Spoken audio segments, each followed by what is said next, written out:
I see the human nature of kids being mean and what that looks like, Matt, as it unfolds. And for lots of different reasons, kids might be mean or act a certain way, or they're trying to connect in that way. So that is always at play. Hello and welcome, everyone, to Breaking Bread, the podcast brought to you by Apostolic Christian Counseling and Family Services. Excellent, as always, to have you along. Craig Stickling is with me. Thank you, Matt. Our on-the-ground resident school teacher and counselor. We're going to talk about bullying today, Craig, and this has got to be a very relevant topic for you. It's something that you, I'm sure, have a lot of perspective about, and certainly the topic of bullying is popular right now. Popular in the sense that it's on our radar. Mm-hmm. The word is and what we mean by that. But I would love to probe your insights in this issue, but also your experience with it as well. So thanks for being here. Glad to be here, Matt.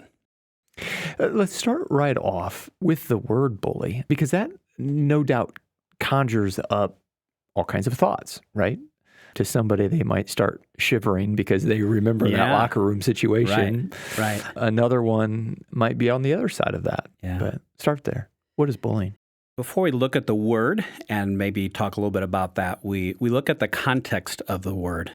So how were we created? Were we created for isolation or just, in conflict and away?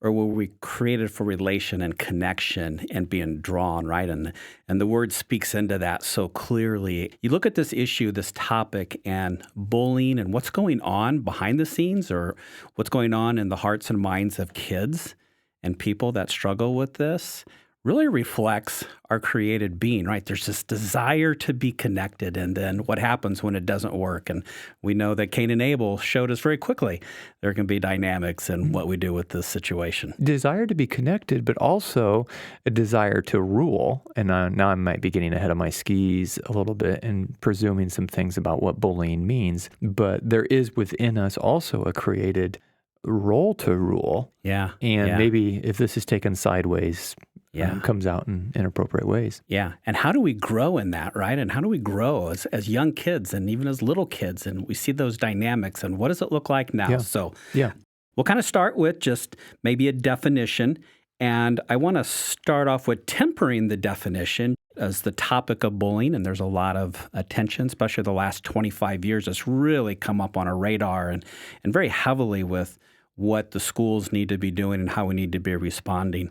There's some who will temper the word that says we're at a point where we've almost overused the word and we've created so much narrative around it that really we've almost created a meaningless word with so many different applications and thoughts that it almost doesn't have use anymore. There's some schools of thought, there's some who are in this field that are like, what we call bullying isn't necessarily the right word. If someone is physically pushing, assaulting, or injuring someone, that's assault and battery. That's a crime. If someone steals your stuff or damages your school supplies, that's not bullying. That's vandalism and theft, and that's actually against the law. If someone posts things or says things about you online or spreads rumors about you with an intent and a malicious intent to hurt you, that's not really bullying. That's actually slander and libel, and that's actually against the law. So there's this range that says we've almost taken bullying and we've created this catch-all phrase, and yet there's actually a lot of things when you break down some of the behaviors that go with that. That's really fascinating and really important, too, that we use words correctly, or else they grow a life of their own. And that description, that makes more sense with, 25-year-olds out on the street. It's a little bit harder when you're talking 5-year-olds or 12-year-olds. And so when we look at kind of maybe the standard definition that most experts use or discuss, they talk about that bullying involves an ongoing aggressive behavior intended to cause harm or distress in a relationship where there's an imbalance of power, either physical or otherwise. So it has three things. There's three components to it. There's an aggressive behavior, there is a power play or an imbalance, and then there's also a time issue of it's repeated at some degree. Okay. That's really helpful. How long have you been in the public schools? 30 years. 30 years. My guess is while bullying has been present from day one and even been on your radar, I'm guessing it has changed at some level. How has it changed? It's changed in a couple different ways. One has been our response, and in an appropriate way. I'm old enough to be able to say, there's sometimes things that happen in the school or the classroom or the neighborhood that adults just blew off or were like, you know what, kids will be kids. And there were some very harmful things that were done or allowed to be done just in the name of kids being kids that were very, very wrong. And there was a lack of care, responsibility, and supervision in that. And so there was definitely a need to step into some of that. And so I greatly appreciate that. My heart aches for the kid that just somehow, some way, they just kind of find themselves on just the hard end of relationships or classroom or school order or pecking orders. And, they're nice kids, and sometimes they just don't get treated well. And to be able to have an awareness and a radar of that, I think is important. So I've seen that kind of grow in, we need to pay attention to this in a wiser way. And I've appreciated that. Growing awareness. Yeah. But to your point, not everybody responds the same way either. Yeah. What one kid is resilient to, the other one is wounded by. Yeah. What one grows from, the other one is hurt by. Right. Am I right about that? Yeah, absolutely. You very much see bullying at play on the ground floor, don't you? I see the human nature of kids being mean and what that looks like, Matt, as it unfolds. And for lots of different reasons, kids might be mean or act a certain way, or they're trying to connect in that way. So that is always at play. I think something to remember, too, is mean behavior can fall into different categories. We can think of the physical, hitting, pushing, shoving, hey, I'm going to steal your lunch money or give me this, and that intimidating, physical, threatening piece that occur. We can see the verbal. That gets into the words, the name calling, sometimes racial slurs or derogatory terms, making fun of someone for a physical element or something. That's a pretty common, understood one. Once they get a little more tougher is the social isolating or ostracizing. You better not sit with so-and-so today. And so you see that. And then we get into cyberbullying, which you talked about what's changed. The dynamic of that the last 15 years has really allowed bullying almost to have like this extra lane on the interstate that it can just take any situation and make it go so much faster and so much farther than what was possible 15 years ago. What does the fallout of it look like? I'm thinking of what your office must look like. What are you seeing with those that are on the short end of the stick of bullying? Yeah, good question, Matt. Again, it so much depends on where's the child at? How's the child respond to things? How does the child process things? And for some would just be straight a question of why. What is wrong with me? Why do kids treat me this way? Or why? So there's an internal questioning going on. An internal question. Yeah. Well, where do they go from there? Yeah. Well, you look outside, and if those outside pieces don't agree or they don't make sense, then they go back and then they blame themselves, right? So then there must be something wrong with me if these kids are calling me this or that, or they're making fun of me for this, right? And I can share or say, well, let's look at the source. This kid is always saying mean things in there. And sometimes kids will believe and be okay with that. But if they don't, or they don't have enough other support systems, then it's a pretty quick path then to going, well, there must be something wrong with me. And that's such a hard place. I would imagine you've got some intuition. You're going to have a new batch of kids here pretty soon. Are you able to pick out and say, that person will likely be bullied, or that person is a likely bully? I mean, are you able to kind of know what you see, kind of know what you're looking at? Over years, you have learned certain patterns repeat, and it falls into two categories, right? There's always a child who might have a distinct physical feature, right? And it's not always a negative one. Yeah. Maybe they're short, a certain height or a certain body type, or, have a certain distinguishing feature. And so that's always, to me, that's always like fish in the barrel for, immature adolescents. That's easy to make some type of statement or comment about that. And then for them to reflect on, why am I bullied, and come to that particular characteristic, which they may or may not be able to change. Yeah. Yeah. whether it be intellectual or whether it be physical. Yeah. Must be a paralyzing place to get to. It is frustrating for sure, right? And they don't maybe have had enough life experiences to be able to then say, okay, other parts of my life will balance that out, right? And so when it's all based on a physical feature or, an academic feature or am I good at this sport feature, when all of it's kind of pinned on that, that's a hard place to be. What have you seen about kids that weather it well and kids who don't weather it well? The researchers have tried to come up with the best term for that, and they've kind of parked on the word resilient. And you mentioned that before already, Matt. Some kids that have this resiliency, and sometimes that resiliency is just who they are, and they just have this approach to be able to, that the duck on the water on their back, it just rolls off. They just have this unique way of being like, yeah, well, I don't let that bother me, and they can just somehow find a way to move on and to not be impacted per se. There's other kids so they've had experiences that have taught them and they've learned from those experiences. Okay, I've got a few tricks now in my bag and I know what to do. So you see some kids that have that piece as well in the resiliency part. Others, they just learn to kind of step out of the socialization rat race and they kind of go, you know what? I'm here. I'm going to go to school. If I got a friend that I can have lunch with, it's going to be a good day, and I can just get through this day because it's leading me to something else. So they have a more forward-thinking perspective, and they can recognize that, yeah, this may not be the best years of my life, and so I'm not selling the farm hoping to have everything happen right now. I understand that this is a step, and so they already have kind of that maturity to see ahead.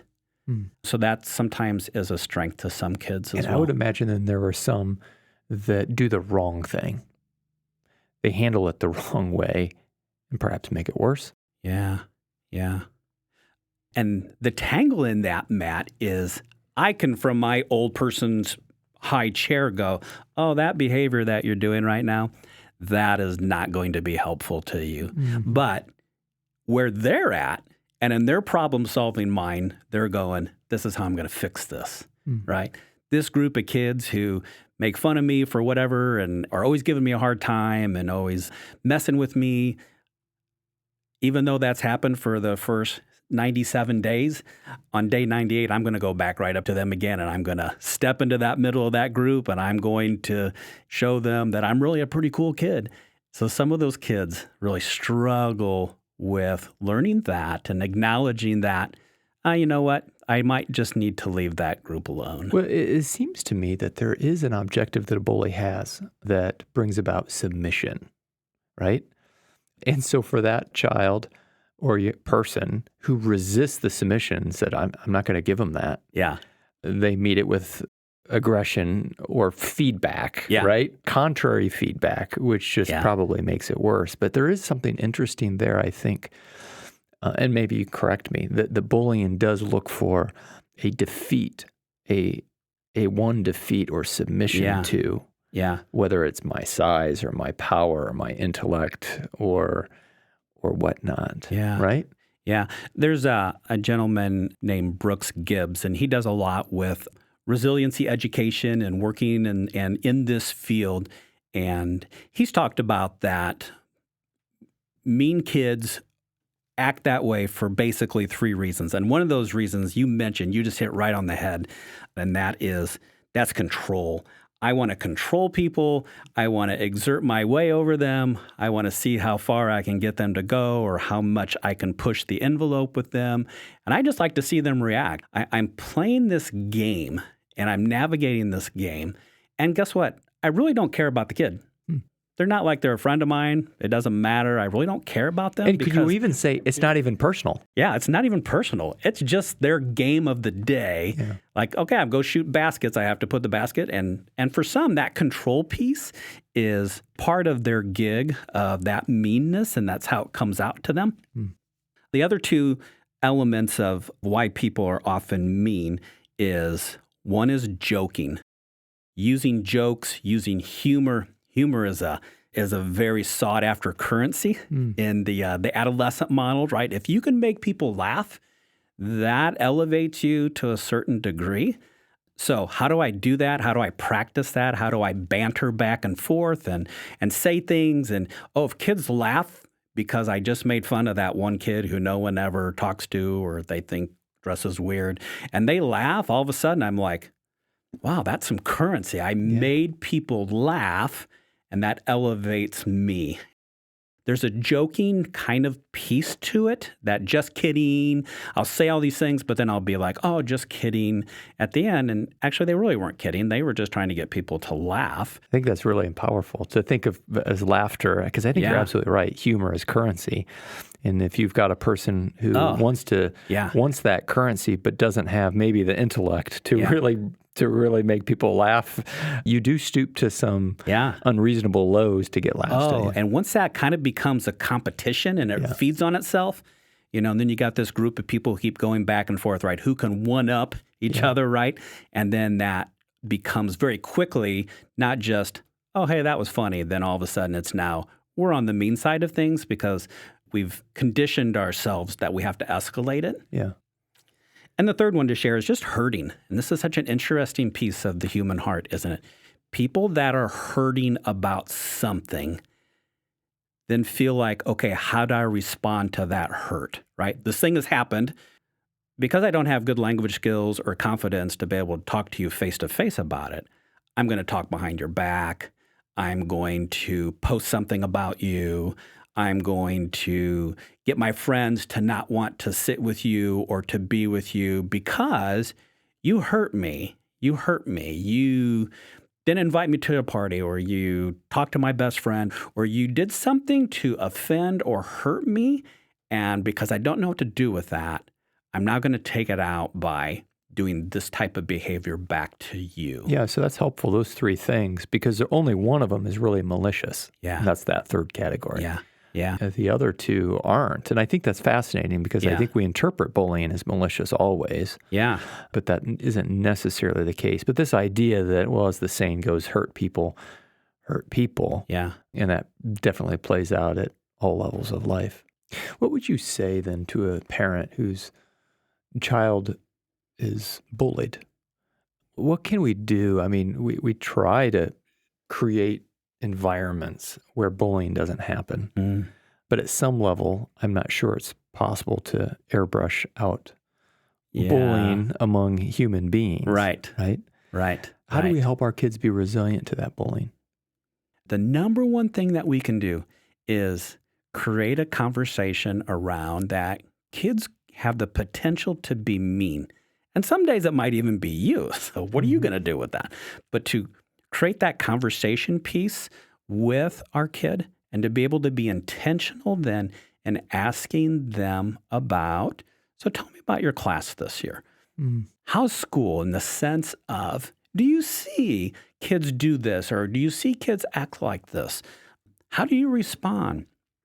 Do you have any friends who are bullied or picked on? What do you do? How do you respond to that? And so creating that language and that conversation piece is really, really significant. What is really hard is most kids do not want their parents to know that either they're being bullied or that's going on in their school. So now we got this disconnect that occurs. It's something that we tell kids, we'll tell them it all. But in this situation, most kids find it really, really hard to tell an adult. Why do you think that is? Somewhere in the written or unwritten rules of life, it's that if I tell, it's going to come back to me twofold. And so there's this picture of, well, if I say something to mom's going to get in the car, drive up to the school, drag that kid out of the cafeteria and give her 2 cents worth. And then it'll get worse. Then it'll be worse for me. So you have that piece, I think, that's going on.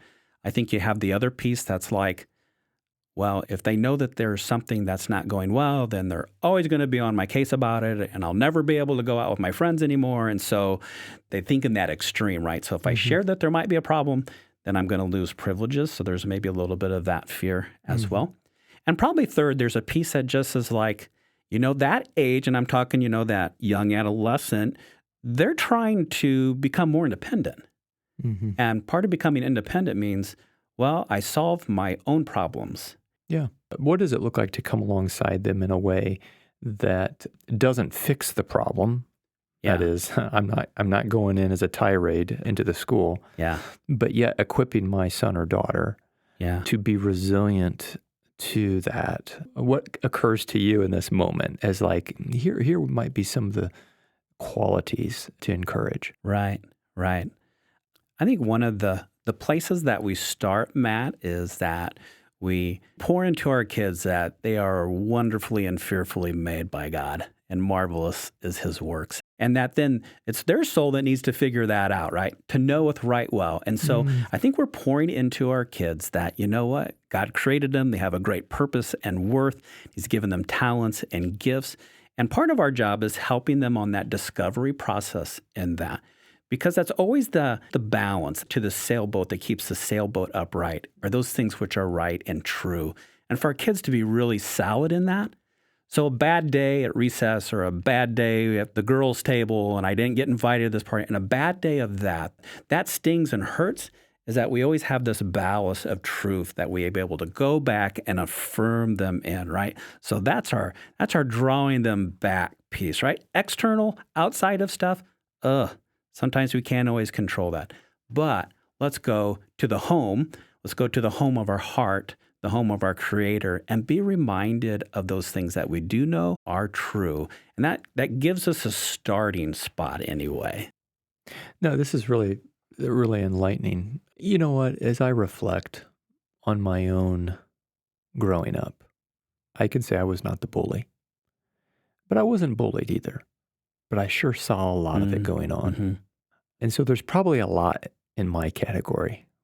What are your thoughts? You're right. As you look at maybe the demographics of the school, that will be the largest percentage.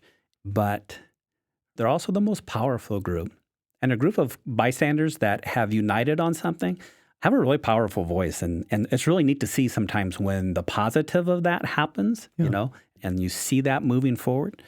I think individually, Matt, do we encourage our kids to move out of bystanders where I just watch or maybe snicker or just go to class?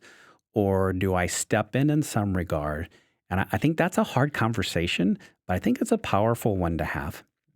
We often think of the vigilante as the person who says, okay, I'm going to come roaring into this scenario between these two unbalanced powers, and I'm going to create havoc to teach a lesson here.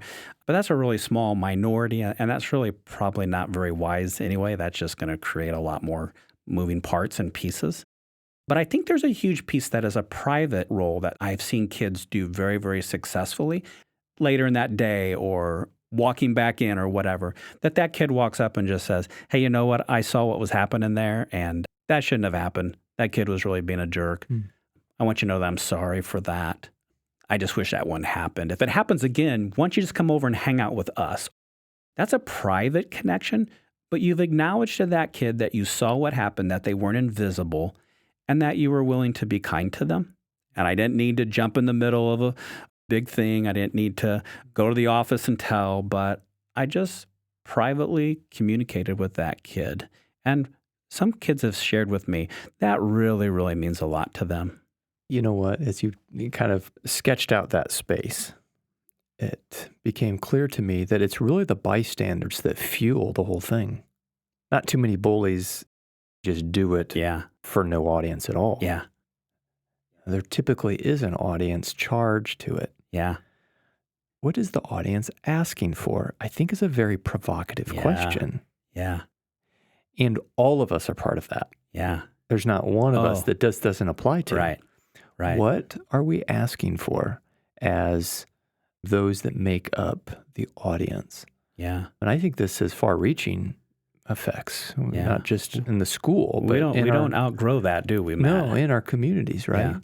We have an opportunity to call for something far different than what's going to feed or satiate a bully. Right. Thanks, Craig, so much for your insights. Thanks for the work that you're doing in the public schools, day in and day out, for 30 years and ongoing. Appreciate that. Thanks, each one, for listening in. Have a good day.